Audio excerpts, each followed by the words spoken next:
ನಮಸ್ಕಾರ ಪ್ರೀತಿಯ ವೀಕ್ಷಕರಿಗೆಲ್ಲ ಮನೆ ಗೃಹಿಣಿ ಚಾನಲ್ಗೆ ಸ್ವಾಗತ. ಬನ್ನಿ ಇವತ್ತಿನ ದಿವಸ ಸಿಂಪಲ್ ಮತ್ತು ಟೇಸ್ಟಿ ಆಗಿರುವಂತಹ ಆರೋಗ್ಯದಾಯಕವಾದಂತಹ ಸಬ್ಬಸಿಗೆ ಸೊಪ್ಪಿನ ಬೆರಳು ಕಡುಬನ್ನು ಇವತ್ತಿನ ದಿವಸ ಮಾಡಿ ತೋರಿಸ್ತಾ ಇದ್ದೀನಿ. ತುಂಬಾ ಸುಲಭ, ಯಾವ ಸ್ಟ್ರೀಟ್ ಫುಡ್ಗಳಿಗೂ ಕಡಿಮೆ ಇಲ್ಲ. ಈ ಒಂದು ಬೆರಳು ಕಡುಬು ಅಷ್ಟು ಟೇಸ್ಟಿಯಾಗಿ ಸಖತ್ತಾಗಿರುತ್ತೆ. ಬನ್ನಿ ಇವತ್ತಿನ ರೆಸಿಪಿ ವಿಡಿಯೋದಲ್ಲಿ ನೋಡೋಣ. ವಿಡಿಯೋನ ಸ್ಕಿಪ್ ಮಾಡದೆ ನೋಡಿ. ಮೊದಲಿಗೆ ನಾನಿಲ್ಲಿ ಒಂದು ಪಾತ್ರೆಗೆ ಬಟ್ಲ ಅಳತೆನ ಮಾಡಿಕೊಂಡು 1.5 ಬಟ್ಲಾಗುವಷ್ಟು ಗೋಧಿ ಹಿಟ್ಟನ್ನು ಹಾಕ್ಕೊಳ್ತಾ ಇದ್ದೀನಿ. ಹಾಗೆಯೇ ಅರ್ಧ ಬಟ್ಲಾಗುವಷ್ಟು ಜೋಳದ ಹಿಟ್ಟನ್ನು ಹಾಕ್ಕೊಳ್ತಾ ಇದ್ದೀನಿ. ನೀವು ಬೇಕಾದರೆ ಜೋಳದ ಹಿಟ್ಟನ್ನು ಪ್ರಮಾಣ ಒಂದು ಸ್ವಲ್ಪ ಜಾಸ್ತಿ ಮಾಡಿ, ಗೋಧಿ ಹಿಟ್ಟಿನ ಪ್ರಮಾಣ ಕೂಡ ಕಡಿಮೆ ಮಾಡ್ಕೊಳ್ಬೋದು. ಒಂದು ಸ್ವಲ್ಪ ರುಚಿಗೆ ತಕ್ಕಷ್ಟು ಉಪ್ಪನ್ನು ಹಾಕಿ ಇವಾಗ ಸ್ವಲ್ಪನೇ ನೀರನ್ನು ಹಾಕ್ಕೊಂಡು ಈ ಹಿಟ್ಟನ್ನು ನಾನಿಲ್ಲಿ ನಾದ್ಕೊಳ್ತಾ ಇದ್ದೀನಿ. ನೀವೇನಾದರೂ ಬರೀ ಜೋಳದ ಹಿಟ್ಟಿನಲ್ಲೇ ಮಾಡ್ತೀನಿ ಅಂದರೆ ಜೋಳದ ಹಿಟ್ಟಿಗೆ ನೀವು ತಣ್ಣೀರನ್ನು ಸೇರ್ಸೋಕ್ಕೆ ಹೋಗಬಾರ್ದು. ಬಿಸಿನೀರನ್ನು ಸೇರಿಸ್ತಾ ಈ ಹಿಟ್ಟನ್ನು ಕಲಿಸ್ಕೊಳ್ಬೇಕಾಗುತ್ತೆ. ನಾನಿಲ್ಲಿ ಗೋಧಿ ಹಿಟ್ಟು ಮತ್ತು ಜೋಳದ ಹಿಟ್ಟು ಎರಡು ಮಿಕ್ಸ್ ಮಾಡಿರೋದ್ರಿಂದ ತಣ್ಣೀರನ್ನು ಸೇರಿಸಿ ಈ ಒಂದು ಹಿಟ್ಟನ್ನು ಚೆನ್ನಾಗಿ ನಾದ್ಕೊಳ್ತಾ ಇದ್ದೀನಿ. ತೀರಾ ಗಟ್ಟಿಯಾಗೂ ನಾದ್ಕೊಳ್ಳೋ ಅವಶ್ಯಕತೆ ಇಲ್ಲ, ಒಂದು ಸ್ವಲ್ಪ ಮೆದುವಾಗಿ ನಾದ್ಕೊಂಡ್ರೆ ಸಾಕು. ಚಪಾತಿ ಹಿಟ್ಟಿನ ಅದಕ್ಕೆ ನಾದ್ಕೊಂಡ್ರೆ ಸಾಕಾಗುತ್ತೆ. ನೋಡಿ, ನಾನಿಲ್ಲಿ ಹಿಟ್ಟು ಕಲಿಸ್ಕೊಂಡಾಗಿದೆ. ನಂತರ ನೋಡಿ, ಒಂದು ಸ್ವಲ್ಪ ನಾನು ಒಣ ಜೋಳದ ಹಿಟ್ಟನ್ನು ತಗೊಂಡಿದ್ದೀನಿ. ಜೋಳದ ಹಿಟ್ಟನ್ನು ಒಂದು ಸ್ವಲ್ಪ ಕೈಗೆ ಅಂಟಿಸ್ಕೊಂಡು ನಂತರ ಸ್ವಲ್ಪನೇ ಕಲಸಿರುವಂತಹ ನಾದಿರುವಂತಹ ಹಿಟ್ಟನ್ನು ತಗೊಂಡು ನೋಡಿ, ಈ ಥರ ಒಂದು ಸ್ವಲ್ಪ ಉದ್ದಕ್ಕೆ ಮಾಡಿ ಚಿಕ್ಕದಾಗಿ ಬೆರಳುಗಳ ಸಹಾಯದಿಂದ ನಾನು ಈ ಒಂದು ಕಡುಬನ್ನು ತಯಾರು ಮಾಡ್ತಾ ಇದ್ದೀನಿ. ನೋಡ್ತಾ ಇರ್ಬೋದು, ಬೆರಳುಗಳ ಸಹಾಯದಿಂದ ನಾನು ಸ್ವಲ್ಪನೇ ಹಿಟ್ಟನ್ನು, 2 ಬೆರಳುಗಳ ಸಹಾಯದಿಂದ ನಾನಿಲ್ಲಿ ಸ್ವಲ್ಪ ಹಿಟ್ಟನ್ನು ತಗೊಂಡು ನೋಡಿ, ಈ ಥರ ಒಂದು ಸ್ವಲ್ಪ ಪ್ರೆಸ್ ಮಾಡಿದ್ರೆ ಈ ಕಡುಬು ತಯಾರಾಗುತ್ತೆ. ಇದೇ ಥರ ಮಾಡಿದ್ರೆ ಕಡುಬು ನಾವು ಬೇಯಿಸ್ಕೊಳ್ಬೇಕಾದ್ರೆ ಬೇಗ ಬೇಯುತ್ತೆ. ಹಾಗಾಗಿ ನೋಡಿ, ತೋರಿಸ್ತಾ ಇದ್ದೀನಿ ನಿಮಗೆ ಯಾವ ಥರ ನಾನು ಕಡುಬನ್ನು ಮಾಡ್ಕೊಳ್ತಾ ಇದ್ದೀನಿ. ಇದು ಮಾಡೋದಕ್ಕೆ ಒಂದು ಸ್ವಲ್ಪ ಟೈಮ್ ಹಿಡಿಯುತ್ತೆ ಸ್ನೇಹಿತರೆ. ಈ ಸ್ವಲ್ಪನೇ ಹಿಟ್ಟನ್ನು ತಗೊಂಡು ಈ ಥರ ಕಡುಬು ಮಾಡ್ಕೊಳ್ಬೇಕಲ್ವಾ, ಹಾಗಾಗಿ ಒಂದು ಸ್ವಲ್ಪ ಟೈಮ್ ತಗೊಳುತ್ತೆ. ಮತ್ತು ನಾವು ಕಡುಬು ಮಾಡ್ತಾ ಇರಬೇಕಾದ್ರೆ ಸ್ವಲ್ಪನೇ ಜೋಳದ ಹಿಟ್ಟನ್ನು ಕೈಗೆ ಅಂಟಿಸ್ಕೊಂಡು ಈ ಹಿಟ್ಟನ್ನು ಸ್ವಲ್ಪ ಕೈನಿಂದ ಕಡ್ಕೊಂಡು ಈ ಥರ ಕಡುಬು ಮಾಡ್ಕೊಳ್ಳೋದ್ರಿಂದ ಯಾವುದೇ ಥರದ ಕಡುಬುಗಳು ಒಂದಕ್ಕೊಂದು ಅಂಟೋದಿಲ್ಲ.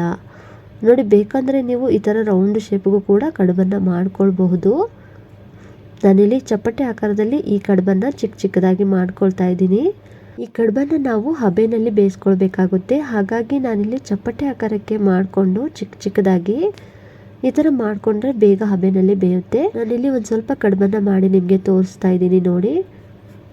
ಜೋಳದ ಹಿಟ್ಟು ಒಂದು ಸ್ವಲ್ಪ ನಾವು ಕೈಗೆ ಅಂಟಿಸ್ಕೊಂಡು ಈ ಕಡುಬು ಮಾಡೋದ್ರಿಂದ ಒಂದಕ್ಕೊಂದು ಅಂಟ್ಕೊಳ್ಳೋದಿಲ್ಲ.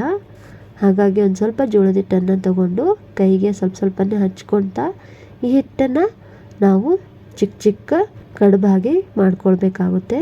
ಈ ಬೆರಳುಗಳ ಸಹಾಯದಿಂದ ಮಾಡುವಂಥ ಕಡುಬು ಬೆರಳು ಕಡುಬು. ಒಂದು ಸ್ವಲ್ಪ ಕಡುಬನ್ನು ನಾನಿಲ್ಲಿ ಮಾಡಿಕೊಂಡು ಕಡುಬಿನ ಮೇಲೆ ಒಂದು ಸ್ವಲ್ಪ ಜೋಳದ ಹಿಟ್ಟನ್ನು ಹಾಕಿ ನೋಡಿ, ಈ ಥರ ನಾನು ಕಡುಬುಗಳನ್ನು ಚೆನ್ನಾಗಿ ಮಿಕ್ಸ್ ಮಾಡ್ಕೊಳ್ತಾ ಇದ್ದೀನಿ. ಈ ಥರ ಮಾಡ್ಕೊಳ್ಳೋದ್ರಿಂದ ಕಡುಬು ಒಂದಕ್ಕೊಂದು ಅಂಟ್ಕೊಳ್ಳೋದಿಲ್ಲ. ನೋಡಿ, ಈ ಕಡೆ ನಾನು ಹಬೆಯಲ್ಲಿ ಬೇಯಿಸ್ಕೊಳ್ಳೋದಕ್ಕೆ ಒಂದು ಪಾತ್ರೆಯಲ್ಲಿ ನೀರನ್ನು ಕಾಯೋಕ್ಕೆ ಇಟ್ಟಿದ್ದೀನಿ.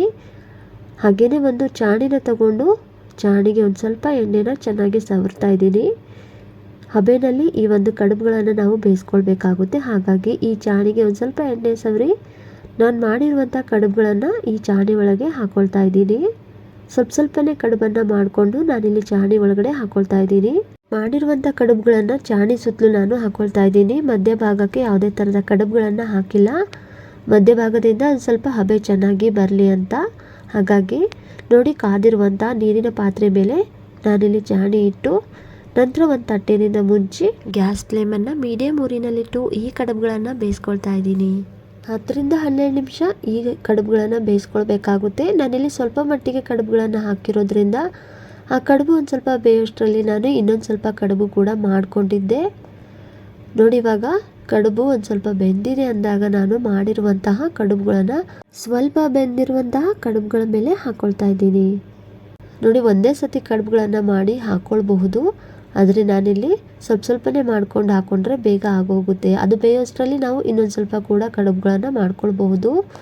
ನೋಡಿ, ಮತ್ತೆ ಇನ್ನೊಂದು ಸತಿ ಕೂಡ ನಾನು ಮಾಡಿಕೊಂಡು ಸ್ವಲ್ಪ ಬೆಂದಿರುವಂಥ ಕಡುಬುಗಳ ಮೇಲೆ ಹಾಕ್ಕೊಳ್ತಾ ಇದ್ದೀನಿ. ಉಳಿದಿರುವಂಥ ಎಲ್ಲ ಕಡುಬುಗಳನ್ನು ಕೂಡ ನಾನು ಇದೇ ಥರ ಮಾಡಿ ಹಾಕ್ಕೊಂಡಿದ್ದೀನಿ. ನೋಡಿ, ಎಲ್ಲ ಕಡುಬುಗಳು ಹಾಕೊಂಡಾದ್ಮೇಲೆ 10-12 ನಿಮಿಷ ಬೇಯಿಸ್ಕೊಂಡ್ರೆ ಈ ಕಡುಬುಗಳು ಚೆನ್ನಾಗಿ ಬೇಯುತ್ತೆ.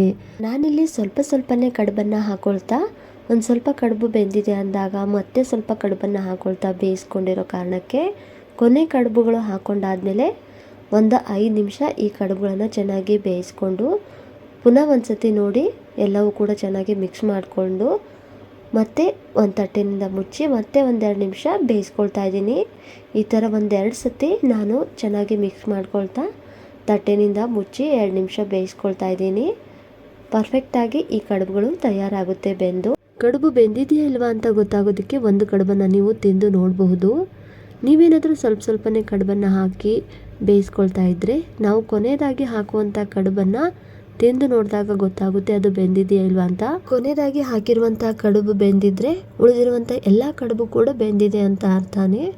ಬೆಂದಿಲ್ಲ ಅಂದಾಗ ಚೆನ್ನಾಗಿ ಕಡುಬುಗಳೆಲ್ಲವೂ ಕೂಡ ಮೇಲೆ ಕೆಳಗೆ ಮಿಕ್ಸ್ ಮಾಡ್ಕೊಂಡಾದ್ಮೇಲೆ ಒಂದು ತಟ್ಟೆನಿಂದ ಮುಚ್ಚಿ ಮತ್ತೊಂದು 2 ನಿಮಿಷ ಬೇಯಿಸ್ಕೊಳ್ಳಿ. ಕಡುಬು ಕೂಡ ಚೆನ್ನಾಗಿ ಬೆಂದು ತಯಾರಾಗುತ್ತೆ. ನೋಡ್ತಾ ಇರ್ಬೋದು ನಾನಿಲ್ಲಿ ಕಡುಬು ಕೂಡ ಚೆನ್ನಾಗಿ ಬೆಂದಿತ್ತು. ಒಂದು ತಟ್ಟೆಗೆ ಕಡುಬುಗಳನ್ನು ಹಾಕೊಂಡಿದ್ದೀನಿ. ಇವಾಗ ಈ ಹಬೆಯಲ್ಲಿ ಬೇಯಿಸಿರುವಂಥ ಕಡುಬಿಗೆ ಸಬ್ಬಸಿಗೆ ಸೊಪ್ಪಿನ ಒಗ್ಗರಣೆನ ಕೊಡಬೇಕಾಗುತ್ತೆ. ಹಾಗಾಗಿ ನಾನಿಲ್ಲಿ ಗ್ಯಾಸ್ ಸ್ಟವ್ನ ಆನ್ ಮಾಡಿ ಒಂದು ಕಡಾಯಿಗೆ 1.5 ಟೇಬಲ್ ಸ್ಪೂನಷ್ಟು ಎಣ್ಣೆನ ಹಾಕಿ ಎಣ್ಣೆ ಒಂದು ಸ್ವಲ್ಪ ಬಿಸಿಯಾಗಿದೆ ಅಂದಾಗ ಒಂದು ಸ್ವಲ್ಪ ಜೀರಿಗೆನ ಹಾಕಿ ತದನಂತರ ಜಜ್ಜಿರುವಂಥ ಬೆಳ್ಳುಳ್ಳಿನ ಹಾಕ್ಕೊಂಡಿದ್ದೀನಿ. 5-6 ಬೆಳ್ಳುಳ್ಳಿ ಹೆಸರನ್ನು ನಾನಿಲ್ಲಿ ಜಜ್ಜಿಬಿಟ್ಟು ಹಾಕ್ಕೊಂಡಿದ್ದೀನಿ. ಹಾಗೆಯೇ ಒಂದು ಸ್ವಲ್ಪ ಕರಿಬೇವನ್ನು ಸೇರಿಸಿ ಬೆಳ್ಳುಳ್ಳಿ ಒಂದು ಸ್ವಲ್ಪ ಲೈಟಾಗಿ ಹೊಂಬಣ್ಣಕ್ಕೆ ಬರೋ ತನಕ ಫ್ರೈ ಮಾಡ್ಕೊಳ್ತಾ ಇದ್ದೀನಿ. ಹಾಗೆಯೇ ಒಂದು ಸ್ವಲ್ಪ ಈರುಳ್ಳಿನ ಹಾಕ್ಕೊಳ್ತಾ ಇದ್ದೀನಿ. 2 ಮೀಡಿಯಮ್ ಸೈಜ್ ಈರುಳ್ಳಿನ ಸ್ವಲ್ಪ ಚಿಕ್ಕದಾಗಿ ಕಟ್ ಮಾಡಿಕೊಂಡು ಹಾಕ್ಕೊಂಡಿದ್ದೀನಿ. ಈ ಈರುಳ್ಳಿನ ಹಾಕೊಳ್ಳೋದ್ರಿಂದ ತುಂಬ ಚೆನ್ನಾಗಿರುವಂತಹ ಕಡುಬು ತಯಾರಾಗುತ್ತೆ. ಟೇಸ್ಟ್ ಮಾತ್ರ ಸಖತ್ತಾಗಿರುತ್ತೆ. ಹಾಗಾಗಿ ಈರುಳ್ಳಿನ ಸ್ಕಿಪ್ ಮಾಡೋದಕ್ಕೆ ಹೋಗಬೇಡಿ. ಈರುಳ್ಳಿ ಹಸಿ ವಾಸನೆ ಹೋಗಿ ಒಂದು ಸ್ವಲ್ಪ ಕಲರ್ ಚೇಂಜ್ ಆಗೋವರೆಗೂ ಈರುಳ್ಳಿನ ಫ್ರೈ ಮಾಡ್ಕೊಳ್ಬೇಕಾಗುತ್ತೆ. ನಂತರ ನಾನಿಲ್ಲಿ ಕಟ್ ಮಾಡಿಟ್ಟಿರುವಂತಹ ಸಬ್ಬಸಿಗೆ ಸೊಪ್ಪನ್ನು ಹಾಕ್ಕೊಳ್ತಾ ಇದ್ದೀನಿ. 1 ಹಿಡಿ ಆಗುವಷ್ಟು ಸಬ್ಬಸಿಗೆ ಸೊಪ್ಪನ್ನು ನಾನಿಲ್ಲಿ ತೊಗೊಂಡಿದ್ದೀನಿ. ಚೆನ್ನಾಗಿ 1-2 ಸತಿ ತೊಳೆದು ಸಬ್ಬಸಿಗೆ ಸೊಪ್ಪನ್ನು ನಾನಿಲ್ಲಿ ಒಂದು ಸ್ವಲ್ಪ ಚಿಕ್ಕದಾಗಿ ಕಟ್ ಮಾಡಿಕೊಂಡು ಹಾಕ್ಕೊಂಡಿದ್ದೀನಿ. ನೋಡಿ, ಹಿಡಿ ಆಗುವಷ್ಟು ಸಬ್ಬಸಿಗೆ ಸೊಪ್ಪು ಎಣ್ಣೆಗೆ ಹಾಕಿದಾಗ ಒಂದು ಸ್ವಲ್ಪ ಆಗೋಗುತ್ತೆ ಕರಗಿ. ಯಾವುದೇ ಸೊಪ್ಪಾದರೂ ಅಷ್ಟೇ ನೋಡೋದಕ್ಕೆ ಜಾಸ್ತಿ ಅನಿಸುತ್ತೆ, ಆದರೆ ಎಣ್ಣೆಯಲ್ಲಿ ಫ್ರೈ ಮಾಡಿದಾಗ ಇಷ್ಟ ಆಗೋಗ್ಬಿಡುತ್ತೆ. ನೋಡಿ, ಸಬ್ಬಸಿಗೆ ಸೊಪ್ಪನ್ನು ಒಂದು ಸ್ವಲ್ಪ ಚೆನ್ನಾಗಿ ಒಗ್ಗರಣೆಯಲ್ಲಿ ಮಿಕ್ಸ್ ಮಾಡಿಕೊಂಡು ತದನಂತರ ನಾನಿಲ್ಲಿ ಒಂದು ತಟ್ಟೆನಿಂದ ಮುಚ್ಚಿ 1-2 ನಿಮಿಷ ಬೇಯಿಸ್ಕೊಳ್ತಾ ಇದ್ದೀನಿ. ಸಬ್ಬಸಿಗೆ ಸೊಪ್ಪು ಬೇಗ ಬೇಯುತ್ತೆ, ಟೈಮ್ ಏನು ಹಿಡಿಯೋದಿಲ್ಲ. ಆದರೂ ನಾನಿಲ್ಲಿ ಒಂದು ತಟ್ಟೆನಿಂದ ಮುಚ್ಚಿ 1-2 ನಿಮಿಷ ಬೇಯಿಸ್ಕೊಳ್ತಾ ಇದ್ದೀನಿ. ಪುನಃ ಒಂದು ಸತಿ ಚೆನ್ನಾಗಿ ಮಿಕ್ಸ್ ಮಾಡಿಕೊಂಡು ನಂತರ ನಾನಿಲ್ಲಿ ಒಂದು ಸ್ವಲ್ಪ ಅರಿಶಿನ ಹಾಕ್ಕೊಂಡು ಹಾಗೆಯೇ ಸ್ವಲ್ಪ ಅಚ್ಚಕಾರದ ಪುಡಿನ ಹಾಕ್ಕೊಂಡಿದ್ದೀನಿ. ನಾನಿಲ್ಲಿ ಸ್ವಲ್ಪ ಪ್ರಮಾಣದಲ್ಲಿ ಹಾಕ್ಕೊಂಡಿದ್ದೀನಿ, ನೀವು ಜಾಸ್ತಿ ಹಾಕ್ಕೊಳ್ಬೋದು. ಹಾಗೆ ಅಚ್ಚ ಖಾರದ ಪುಡಿ ಬದಲಿಗೆ ನೀವು ಹಸಿಮೆಣಸಿನ್ಕಾಯಿ ಖಾರ ಕೂಡ ಹಾಕ್ಕೊಳ್ಬಹುದು. ಹಾಗೆಯೇ ಒಂದು ಸ್ವಲ್ಪ ರುಚಿಗೆ ತಕ್ಕಷ್ಟು ಉಪ್ಪನ್ನು ಹಾಕಿ ಚೆನ್ನಾಗಿ ಇದನ್ನು ಮಿಕ್ಸ್ ಮಾಡ್ಕೊಳ್ತಾ ಇದ್ದೀನಿ. ಅರಿಶಿನ, ಉಪ್ಪು, ಖಾರ ಎಲ್ಲವೂ ಕೂಡ ಈರುಳ್ಳಿ ಸಬ್ಬಸಿಗೆ ಸೊಪ್ಪಿನಲ್ಲಿ ಚೆನ್ನಾಗಿ ಮಿಕ್ಸ್ ಆಗಬೇಕು. ನಂತರ ನಾನಿಲ್ಲಿ ಬೇಯಿಸಿಟ್ಟಿರುವಂಥ ಕಡುಬುಗಳನ್ನು ಹಾಕ್ಕೊಳ್ತಾ ಇದ್ದೀನಿ. ಬೆರಳು ಕಡುಬು ಎಷ್ಟು ಮಾಡಿರ್ತೀರೋ ಅದರ ಪ್ರಕಾರ ನೀವು ಒಗ್ಗರಣೆನ ಮಾಡ್ಕೊಳ್ಬೇಕಾಗುತ್ತೆ. ನಾನಿಲ್ಲಿ ಸ್ವಲ್ಪ ಮಾಡ್ಕೊಂಡಿದ್ದೆ, ಹಾಗಾಗಿ ಸ್ವಲ್ಪ ಪ್ರಮಾಣದ ಒಗ್ಗರಣೆನ ಮಾಡಿಕೊಂಡು ಈ ಕಡುಬನ್ನು ನಾನಿಲ್ಲಿ ಮಾಡ್ಕೊಳ್ತಾ ಇದ್ದೀನಿ. ನೋಡಿ, ಎಲ್ಲ ಒಗ್ಗರಣೆ ಪೂರ್ತಿ ಕಡುಬಿನಲ್ಲಿ ಚೆನ್ನಾಗಿ ಮಿಕ್ಸ್ ಆಗಬೇಕು. ಅಲ್ಲಿವರೆಗೂ ಇದನ್ನು ಮಿಕ್ಸ್ ಮಾಡ್ಕೊಳ್ತಾ ಹಾಗೆಯೇ ಫ್ರೈ ಮಾಡ್ಕೊಳ್ತಾ ಇದ್ದೀನಿ. ಗ್ಯಾಸ್ ಫ್ಲೇಮನ್ನು ಮೀಡಿಯಂ ಉರಿನಲ್ಲಿಟ್ಟು ಈ ಕಡುಬುಗಳನ್ನು ನಾನಿಲ್ಲಿ ಫ್ರೈ ಮಾಡ್ಕೊಳ್ತಾ ಇದ್ದೀನಿ. ಈ ಕಡುಬು ತಿನ್ನೋದಕ್ಕೆ ತುಂಬಾ ಚೆನ್ನಾಗಿರುತ್ತೆ ಮತ್ತು ಬಿಸಿ ಆಗಿರುವಾಗಲೇ ಈ ಕಡುಬಿನ ಟೇಸ್ಟ್ ನೋಡಿ ಸಖತ್ತಾಗಿರುತ್ತೆ. ಈ ಕಡುಬುಗಳನ್ನು ನೀವು ಒಂದು ಸ್ವಲ್ಪ ಖಾರವಾಗಿ ಮಾಡ್ಕೊಂಡು ತಿಂದರೆ ಇನ್ನೂ ಟೇಸ್ಟಿಯಾಗಿರುತ್ತೆ. ಅಬ್ಬಬ್ಬಾ, ಏನು ರುಚಿ ಅಂತೀರಾ, ಅಷ್ಟು ಚೆನ್ನಾಗಿರುತ್ತೆ ಈ ಕಡುಬು. ನೋಡಿ ಸ್ನೇಹಿತರೆ, ನಾನಿಲ್ಲಿ ಎಲ್ಲ ಕಡುಬನ್ನು ಚೆನ್ನಾಗಿ ಮಿಕ್ಸ್ ಮಾಡ್ಕೊಂಡಾಗಿದೆ. ಸಬ್ಬಸಿಗೆ ಸೊಪ್ಪಿನ ಒಗ್ಗರಣೆನಲ್ಲಿ ಕಡುಬುಗಳೆಲ್ಲ ಕೂಡ ಚೆನ್ನಾಗಿ ಮಿಕ್ಸ್ ಆಗಿದೆ. ಬಿಸಿ ಆಗಿರುವಂತಹ ಆರೋಗ್ಯದಾಯಕವಾದಂತಹ ಸಬ್ಬಸಿಗೆ ಸೊಪ್ಪಿನ ಬೆರಳು ಕಡುಬು ತಯಾರಾಗಿದೆ. ಒಂದು ತಟ್ಟೆನಿಂದ ಮುಚ್ಚಿ ಗ್ಯಾಸ್ ಸ್ಟವ್ನ ನಾನಿಲ್ಲಿ ಆಫ್ ಮಾಡ್ಕೊಂಡಿದ್ದೀನಿ. ಬಿಸಿ ಆಗಿರುವಂತಹ ಸಬ್ಬಸಿಗೆ ಸೊಪ್ಪಿನ ಬೆರಳು ಕಡುಬು ನಾನಿಲ್ಲಿ ಒಂದು ಪ್ಲೇಟಿಗೆ ಸರ್ವ್ ಮಾಡಿದ್ದೀನಿ. ನೋಡಿದ್ರಲ್ಲ ಸ್ನೇಹಿತರೆ, ಇವತ್ತಿನ ಈ ಒಂದು ಬೆರಳು ಕಡುಬು ತುಂಬಾ ಚೆನ್ನಾಗಿರುತ್ತೆ, ಆರೋಗ್ಯದಾಯಕವಾದಂತಹ ಈ ಒಂದು ಕಡುಬಿನ ರೆಸಿಪಿ ನಿಮಗೆ ಇಷ್ಟ ಆಗಿದ್ದರೆ ಈ ರೆಸಿಪಿ ಒಳಗೆ ಒಂದು ಲೈಕ್ ಮಾಡಿ, ಶೇರ್ ಮಾಡಿ, ಕಮೆಂಟ್ ಮಾಡಿ. ಹಾಗೂ ಇದೇ ಥರದ ಇನ್ನಷ್ಟು ಹೆಚ್ಚಿನ ರೆಸಿಪಿ ವಿಡಿಯೋಗಳಿಗಾಗಿ ಮನೆ ಗೃಹಿಣಿ ಚಾನಲ್ನು ಕೂಡ ಸಬ್ಸ್ಕ್ರೈಬ್ ಮಾಡಿಕೊಂಡು ಸಪೋರ್ಟ್ ಮಾಡಿ. ಈ ರೆಸಿಪಿ ವಿಡಿಯೋ ನೋಡಿದಂಥ ತಮಗೆಲ್ಲರಿಗೂ ಧನ್ಯವಾದಗಳು. ಮತ್ತೆ ಸಿಗೋಣ ಮತ್ತೊಂದು ಹೊಸ ರೆಸಿಪಿಯೊಂದಿಗೆ. ಅಲ್ಲಿವರೆಗೂ ಎಲ್ಲರಿಗೂ ನಮಸ್ಕಾರಗಳು.